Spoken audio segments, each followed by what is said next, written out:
So this is the last sunset in Busan in 2025. You can see it right there, our last sunset. It's really nice today. Then this is a cafe. We're just waiting for our food right there. And you can see the view. It's really nice. This is Busan in 2025. So Happy New Year, everyone. It's now 2026 here in Busan, Korea.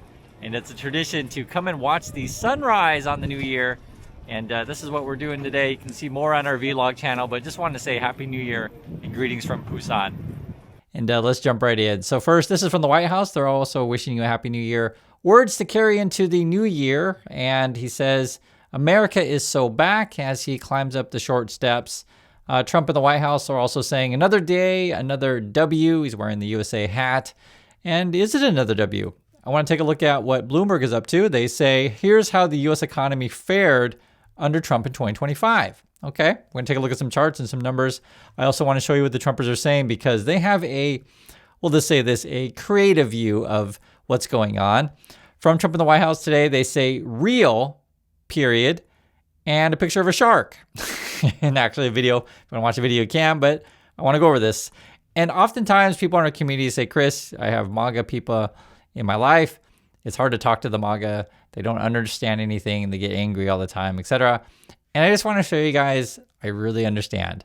Like, this is the communication that the White House puts out to their MAGA people. And it's like talking about the new year and the economy. They tweet out messages of sharks and bears. Rawr, rawr. That's the level of discussion you can have with the red hats. Then after the MAGA, shark, MAGA bear, you got Trumpers himself and the Kennedys that are all alone as they're canceling events there because no one wants to perform, since he put his name on the buildings like a dictator does. And then he tweets out pictures of himself golfing. You can't make this up. Sharks, bears, alone, and golfing. And then after that, it's NASCAR. Yes, it's as dumb as you think it is because it really is that dumb. And then after that, I think this must be like a UFC event or some sort of boxing event or whatever. And it's interesting because these messaging coincides with the video I just made. And I was telling you guys about how they're going to be recruiting for ICE. They got this big campaign targeting UFC and people who like guns and NASCAR. And I watched the video. I'm not kidding. And then you actually see their campaign live, NASCAR and UFC, whatever. And they're tweeting out blowing up stuff and they say real. And this is the White House, Donald Trump, right? So I know it's hard to talk with MAGA people about like numbers in the economy because they only understand the language of sharks and bears. And I guess golf, to be fair, if that fits in. Okay. So what is going on? Well, Trump, I guess, is giving up on his National Guard deployments in Chicago, LA, and Portland. He says we will come back, perhaps in a much stronger, different, stronger form when crime begins to soar again. I think what's going on, though, is that he's losing lawsuits and basically he's a loser. Let's put it that way. Getting a lot of pushback, and the National Guard isn't pulling back in all the cities. There's still some more. He says we're moving the National Guard from Chicago, LA, Portland, despite the fact that crime has been greatly reduced, blah, blah, blah. Then he says, this is from the Washington Post, and troops remain on the ground in New Orleans and Memphis with support from state officials and in Washington, D.C. So I guess it basically depends on, are you getting pushback in some states and maybe, less pushback in other states. So it depends which states you're in, but it looks like he's getting pushback more in the, I could say, blue states. I can see it right there. Also, what's going on is the economy, right? As you guys know, we're going into 2026. I personally think unemployment's going to be the number to watch as we go forward. And I also want to talk about what happened this past 2025. So labor market, right? This is from Bloomberg. They say, it's been a rough year for American job seekers and a shakeup caused by tariffs. So certainly have that. Pullback from foreign tourism. And I think that's a big numbers depending on where you're at. I keep hearing from members of our community and also see it in the news. It's really tough in Las Vegas for a lot of people. I know a lot of Canadians actually used to go to Las Vegas. This year they're not. They're staying home in Canada or going somewhere else, but definitely not the USA, which I completely understand. You also got the rise of artificial intelligence in the workplace, and now the unemployment rate is at 4.6. That was the last read. But do be aware that our government numbers the last couple of months have been delayed missing some data. So it's hard to say exactly what's going on, but we do know things aren't good. And if they were good, they'd be like, hey, I'm going to rush these numbers, get them out to you as quick as possible. But it's more like the opposite. Hey, I'm going to try to shut down everything and delay numbers as much as I possibly can. And what they do tell you, though, is sharks and bears.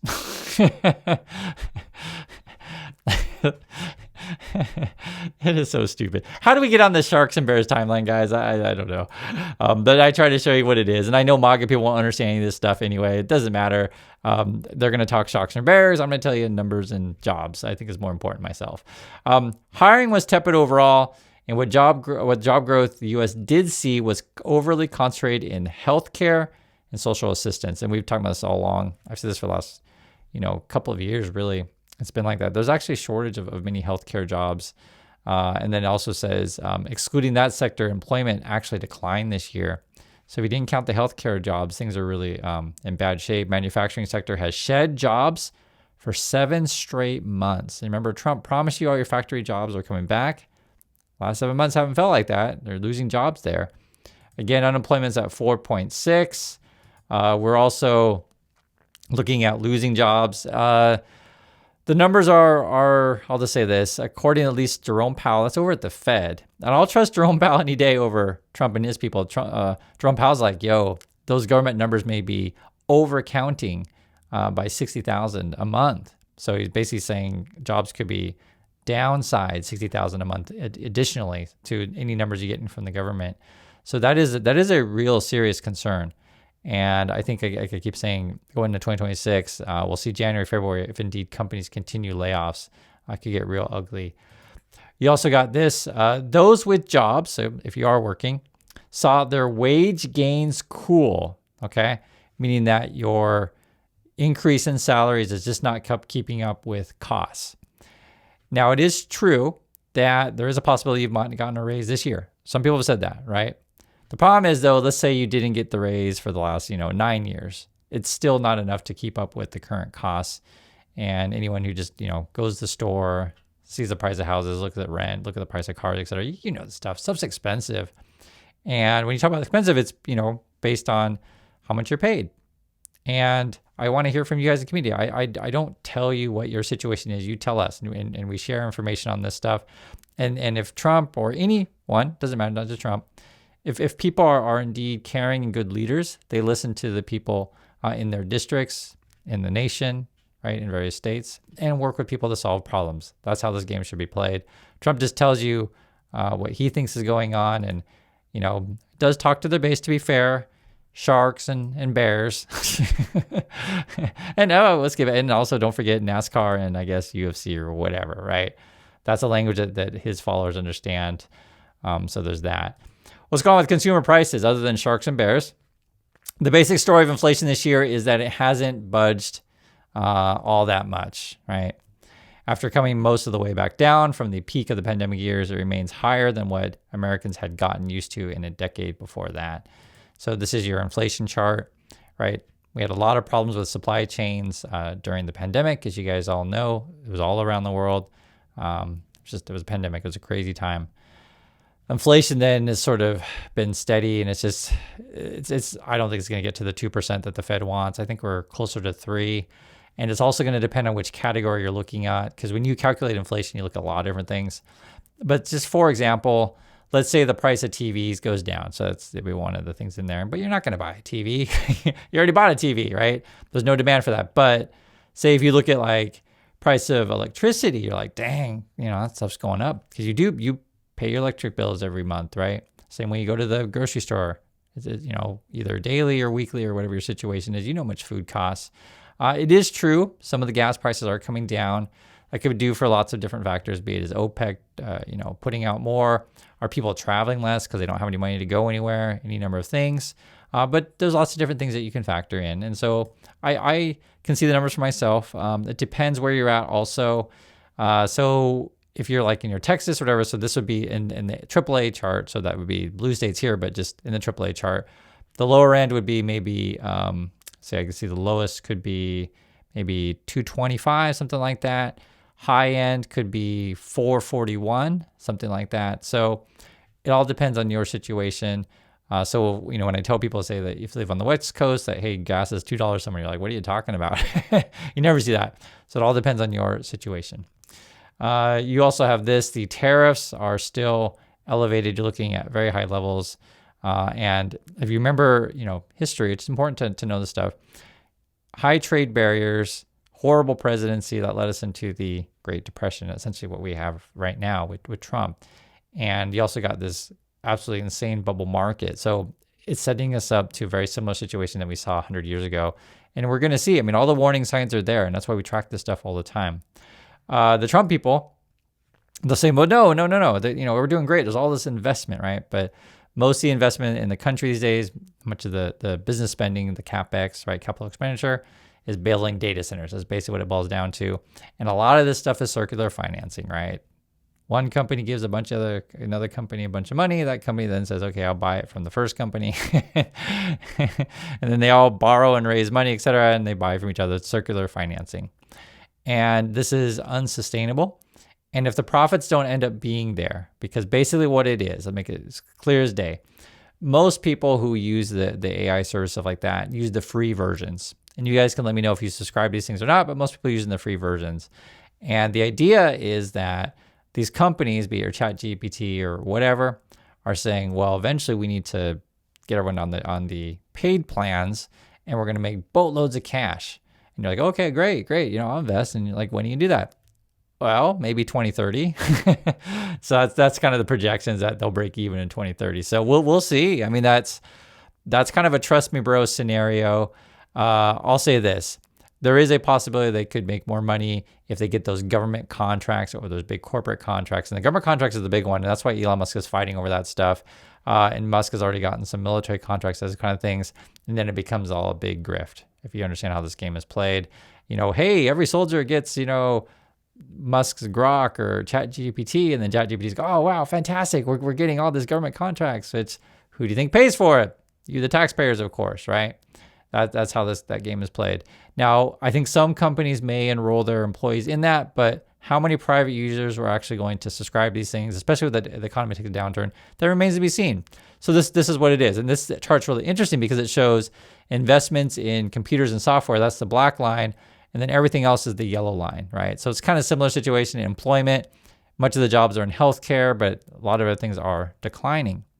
And then you have this going on. So the Trumpers will say, okay, guys, the solution to our economy is to cut as many projects as possible. That's going to ruffle a lot of feathers because if these things have been approved in Congress in bipartisan ways, right? And that's essentially what Trump's whole game plan is like, I'm going to do things all by myself. Screw Congress, right? So then you get this. Longtime MAGA ally Boebert lashes out at Trump over veto, right? So what's going on? Some sort of drinking water thing. So the Colorado Republican said she hopes Trump's actions on water infrastructure bill benefiting her district has nothing to do with political retaliation. And I think, this is related to, say, the wind turbine things in the Northeast, right? So he's like trying to cancel a bunch of stuff over there. There's going to be lawsuits pouring in. And how this stuff normally works, they work on bills in Congress. They try to, do these big infrastructure things, which benefit a lot of people in the community. I am all for clean drinking water or whatever, what's going on over there. Same with the wind turbines, right? Trying to help local people there. And Trump's like, hey, I'm going to cancel it unless you, buy my crypto stuff. And it is that stupid. And then that's why I start with, if you want to understand the Trump people, just understand that their base, this is the language that they speak. They speak the language of sharks, bears, empty Kennedy Center, NASCAR, and UFC. And then I guess they celebrate that Trump spends every weekend golfing. And just be frank, guys, it's hard to have serious conversations with this MAGA base. I really understand. I understand more than I see it in the comments. And they'll say, well, but Chris, blah, blah, blah. And it's just like, I literally show you all the stuff that I'm looking at every day. Or some people will say the dumbest stuff. This is a real common comment. They'll say, Chris, where did you get your information? Where does it come from? As I show it up on screen, the author and the date every single time. Every single one of my videos shows you exactly where I get everything. People say, oh man, you're just making stuff up, Chris. All right. Shark, bear, blah, right? And I guess I need to do that more often, and you'll understand. So that's my thoughts on this stuff. I'm making jokes, but it is what it is. It's actually not a joke. This is real. The joke is that you have to talk to sharks and bears with these people. That's all they get. It's so frustrating. But, it is what it is. Happy New Year, everyone. Stay safe, and catch you all in the next video.